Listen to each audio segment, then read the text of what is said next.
many times have you been to the zoo and wanted to take home every single animal? The main reason you can't is because it's animal trafficking. The Dalai Lama said today, more than ever, life must be characterized by a sense of universal responsibility, not only nation to nation and human to human, but human to every other form of life.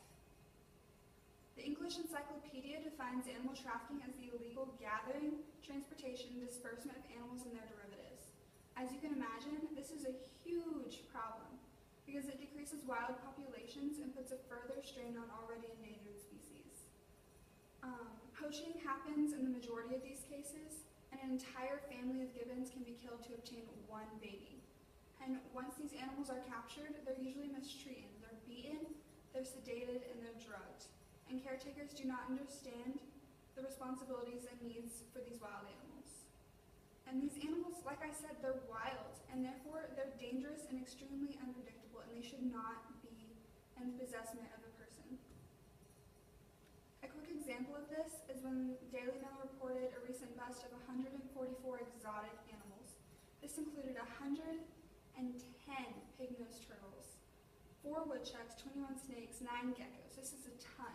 And they kept it all in just a few briefcases and water bottles and luggage. This is extremely inhumane, and when these people were asked why they had them, they just wanted to take home souvenirs, and they bought them from a weekend market for around $10,000 US. That is insanely cheap. Thailand struggles with the enforcement of animal trafficking for a few reasons. Geographically, it's huge.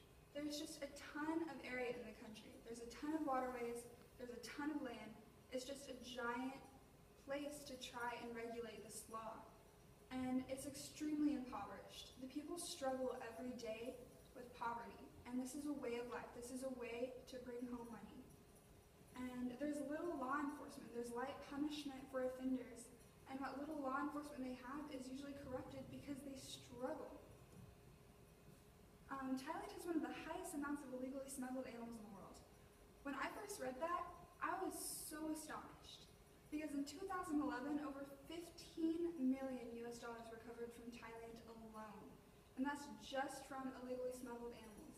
Dead, alive, it's live animals, like they put in suitcases, and ivory, and tiger skins. It's terrible. And other countries have been pressuring Thailand into making this illegal, but Thailand views it as a way to enable its culture. It's a way for its people to survive, and so the law is relaxed. Punishment for offenders, the maximum fine is $1,600 for one animal.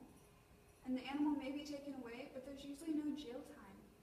And one gibbon can sell for $160,000. That's incredibly expensive. And so, in that way, the profit far outweighs the punishment, and people get away with it. With the correct paperwork, some exotics are still legal to sell. Some of these include servals and ocelots. I actually found a Facebook site that sells these animals. But when you look further into it, they also sell cheetahs, which is extremely exotic, extremely illegal, extremely endangered. And it shouldn't. As long as pet stores continue to sell legal exotic animals, there's always going to be a marketplace for other exotic endangered animals as well. Poverty, like I said, is a huge influence, mainly because these animals are kept as a way to bring in revenue. Tourists come to see these animals and they pay just a few dollars to take a picture. But these animals are drugged and sedated, and they're kept abused and mistreated just to prevent attacks on these tourists. And that's the reason they're there. They have to deal with it just because their owners are impoverished. Geographically, Thailand, like I said, is a huge country, and many confiscations in the news today are happening at the Thai airports. And this is mainly to put on a good face for other countries to say they're trying to do something about it. When in reality, most trafficking happens around not the air borders, but land borders and waterways. Most of the waterways lead directly into China, where there's a huge tiger bone market.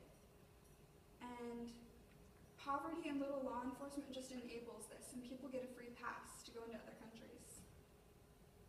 To conclude, the Dalai Lama said we have to take responsibility, not just for ourselves, but for other living things.